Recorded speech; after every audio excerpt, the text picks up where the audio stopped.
Pernikahan yang tak diinginkan. Bab 319.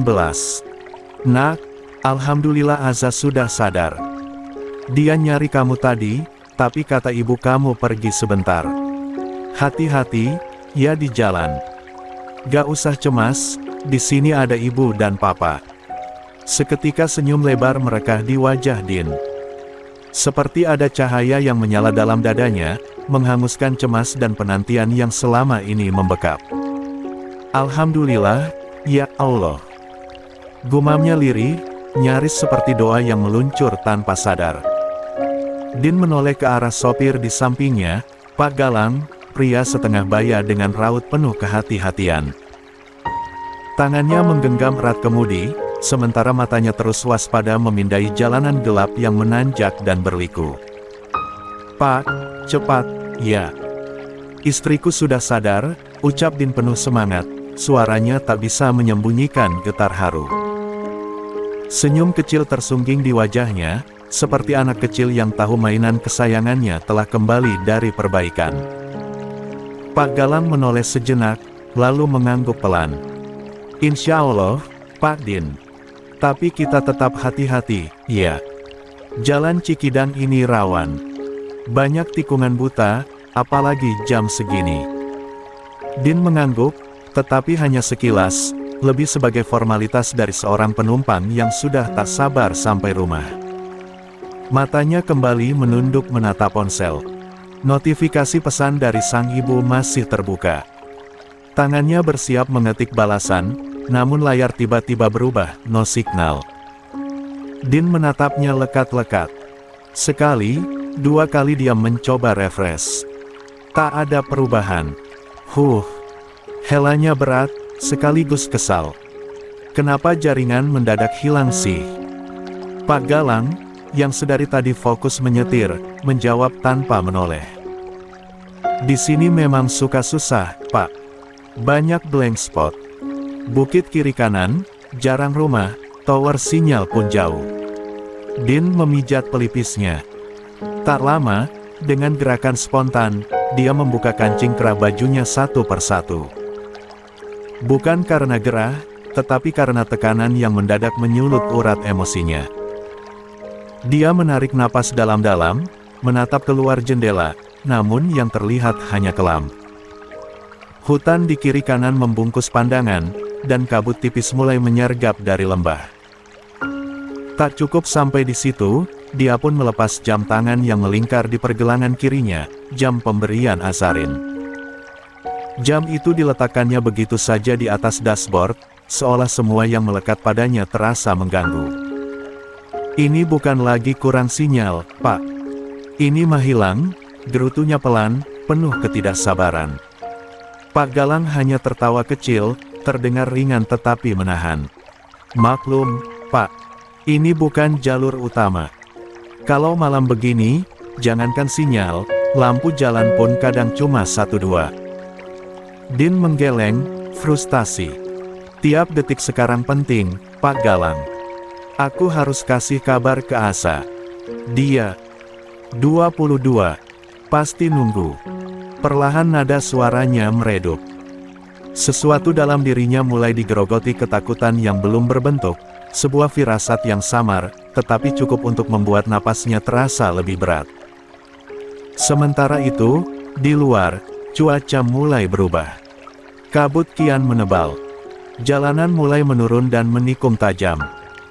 Hutan yang semula hanya seperti bayangan, kini menjelma dinding gelap yang menjebak kiri dan kanan. Pak Galang memperlambat laju mobil. Tangan tuanya mencengkeram kemudi lebih erat, matanya menyipit menembus kabut. Pak, sepertinya kita harus pelan-pelan. Tikungan ke depan agak tajam, ucapnya tenang, namun jelas. Din menoleh, dan untuk pertama kalinya sejak perjalanan dimulai, matanya fokus menatap jalan. Wajahnya sedikit tegang, padahal berulang kali dia melewati ruas jalanan ini, dengan menyetir seorang diri, tetapi kali ini perasaannya, seperti tak tenang melihat jalanan tersebut. Dia mengangguk, namun tak berkata-kata. Turunan di ruas Cikidang mulai terasa semakin curam. Kabut turun pelan, namun menusuk pandangan. Lampu-lampu kendaraan memantul pada embun yang menggantung di udara, membuat pandangan menjadi buram. Pak Galang menurunkan kecepatan, tangannya mencengkeram kemudi lebih erat dari biasanya. Matanya tak henti menyapu tikungan tajam di depan. Dari arah berlawanan, seberkas cahaya terang muncul cepat, terlalu cepat. Sebuah truk besar, mengangkut beban tinggi, meluncur tanpa kendali. Geraknya liar. Badannya meliuk tak karuan seperti makhluk buas yang lepas dari kendali. Pak Galang sempat menyipitkan mata, mencoba membaca situasi. Namun, ketika truk itu melintas melewati belokan, semuanya menjadi terlalu jelas, remnya blong. Truk itu mengarah tepat ke jalur menurun yang kini diisi oleh dua kendaraan, satu mobil hitam di depan mereka, dan mobil yang dikendarai Pak Galang dan Din. Mobil hitam di depan tampak panik. Cahaya remnya berkedip, berusaha menghindar ke sisi jalan, namun ruang gerak terlalu sempit. Sementara itu, truk di atas mengaum, meluncur tanpa ampun, memburu apapun yang ada di jalurnya. Klakson ditekan tanpa henti, meraung seakan mengisyaratkan maut yang tak bisa ditunda. Pak Galang, lirih Din, tubuhnya mulai menegang. Pak Galang membelalakkan mata, panik menyergap dadanya seperti palu godam. Dalam sekejap, dia menoleh ke arah Din yang sama tegangnya. Dengan satu tangan yang gemetar, dia membuka seatbelt Din. "Pak Din." Suaranya serak, penuh ketakutan. "Keluar sekarang, Pak. Keluar." Din menoleh cepat, napasnya tercekat. Apa maksud Anda? Tidak ada waktu." Pak Galang berteriak, sambil menggertakkan gigi dan memutar kemudi ke kiri, mencoba menepi sejauh mungkin dari jalur maut yang makin dekat. "Mobil ini melambat, Pak. Sekarang waktunya. Segera keluar. Lari sejauh mungkin. Cepat. Tapi, lakukan." Bentaknya lirih, penuh emosi. "Istri Anda menunggu di rumah sakit. Jangan sia-siakan kesempatan ini. Sekarang, Pak. Sebelum semuanya terlambat." Din terdiam sepersekian detik, detik yang terasa seperti seabad. Sorot matanya bertemu dengan tatapan sopir kepercayaannya itu. Tatapan terakhir, penuh harap dan pengorbanan. Suara denting kaca pecah mulai terdengar dari arah depan. Truk besar itu telah melindas sebuah motor, logam dan tubuh terseret hingga nyaris tak berbentuk. Kilatan api memantul dari bodi besi raksasa itu. Jarak mereka tinggal puluhan meter. 23. Pak Galang berteriak sekuat napasnya yang tersisa. "Sekarang, Pak, lompat keluar. Selamatkan diri Anda. Kita harus selamat, Pak. Tidak hanya saya saja, tapi Anda juga. Ibu dan adik-adik Anda menunggu di rumah. Ayo, kita keluar sekarang." Din balik membentak, tetapi suaranya gemetar, mata berkaca-kaca. Tangannya mengguncang bahu Pak Galang, berusaha menyeretnya keluar dari kursi kemudi. Namun, kaki lelaki itu sibuk menginjak rem mobil. Pak Galang justru menggeleng, perlahan tetapi mantap. Di tengah mobil truk yang makin mendekat. "Istri saya dan anak saya sudah meninggal, Pak Din." Suaranya tercekat. "Saya kehilangan segalanya malam itu. Dunia saya hancur sejak kepergian mereka. Saya ini cuma jasad yang berjalan." Din terpaku, seperti disambar petir. Napasnya tercekat. "Tapi, Pak, saya tidak bisa meninggalkan Anda di sini. Anda bekerja di bawahku, keluarga Anda tahu itu. Saya mohon, kita tinggalkan mobil ini bersama-sama, Pak. Tidak ada waktu lagi, Pak. Cepat keluar, Pak Din. Saya mohon." Pekik lelaki setengah baya itu menggema. Sementara itu, suara klakson truk yang terus memekakkan telinga mendekat makin nyata. Pak Galang menarik lengan Din dengan sisa tenaganya. "Dengar saya baik-baik. Jika tak sempat menjauh, gulingkan tubuh Anda ke jurang kecil itu, Lihat, di bawah ada pepohonan. Itu satu-satunya tempat aman sekarang. Din mulai menggeleng. Matanya basah, wajahnya pucat ketakutan. Jangan bicara seperti ini. Kita bisa selamat sama-sama. Tidak ada waktu. Bentak Pak Galang. Saya mohon. Demi anakmu. Demi Bu Azarin. Dia sudah cukup lama menunggumu pulang. Jangan sampai Anda pulang dengan nama. Din mulai menggeleng. Matanya basah, wajahnya pucat ketakutan. Napasnya tercekat, dan tubuhnya menggigil, bukan karena dingin malam, melainkan karena kenyataan pahit yang perlahan menelannya. Jangan bicara seperti ini. Kita bisa selamat sama-sama. Ucapnya dengan suara bergetar, seakan memohon waktu untuk memutar takdir. Tidak ada waktu. Bentak Pak Galang lagi. Lompat segera. Suaranya menggelegar di tengah gemuruh maut yang mendekat. Tidak, Pak. Saya tidak bisa meninggalkan Anda sendirian di mobil. Jika masih ada waktu saya menyelamatkan diri, maka waktu itu pun ada buat Anda juga. Pak Galang menggeleng cepat, mobil di depan sekitar beberapa meter sudah hancur terlindas mobil truk yang terguling, dan kini sedang menyapu jalanan menuju ke arah mobil mereka. Cepat keluar, Pak, saya mohon. Teriak Pak Galang. Tangannya yang bergetar meraih daun pintu yang nyaris total, lalu menariknya dengan sekuat tenaga. Suara engsel berderit kasar seperti jeritan terakhir dari logam yang sebentar lagi akan hancur, tetapi Din menahannya, meminta agar tetap keluar bersama. Rumah Sakit Umum Palasari. Lorong rumah sakit sore itu dipenuhi aroma disinfektan, sorotan lampu dingin, dan langkah-langkah gugup para staf medis. Di salah satu sudut ruang administrasi, suasana mendadak menegang. 24. Pak Argatama, dengan kemeja putih, lusuh yang belum sempat diganti sejak pagi, berdiri tegap namun gemetar. Wajahnya memucat menahan murka. Di tangannya, sebuah KTP yang sudah gosong separuh, bagian fotonya pun nyaris tak terbaca. Seorang perwira polisi dan dua petugas rumah sakit berdiri kaku di depannya, seperti pesakitan menunggu vonis.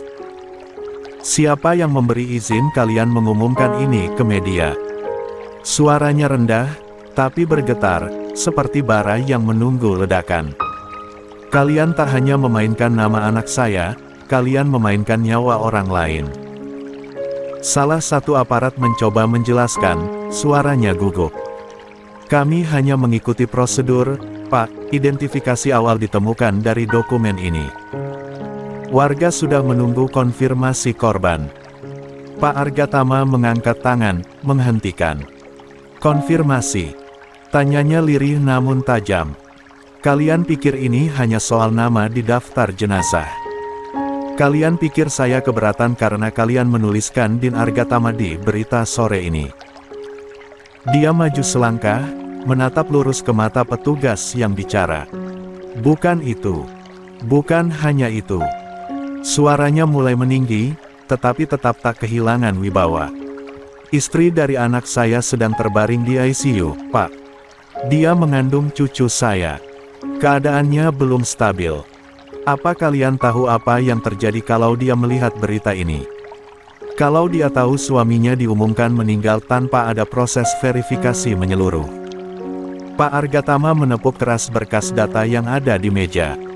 Banyak hal yang harus kalian jaga. Bukan hanya reputasi institusi, tapi nyawa orang-orang yang masih hidup. Pak Argatama, mohon tenang, ucap Vera yang sedari tadi berdiri di sampingnya, mencoba menenangkannya. Wanita muda itu memegang lengannya dengan lembut. Saya paham Bapak kecewa, tapi mohon jaga emosi Bapak juga. Ini bisa mempengaruhi tekanan darah. Namun pria parubaya itu, hanya menggeleng, tatapannya tak bergeser sedikit pun dari para petugas itu. Saya tidak akan diam. Saya tidak akan tenang sampai saya tahu ini diperbaiki. Saya ingin berita itu ditarik. Segera. Salah satu perwira polisi mencoba menengahi.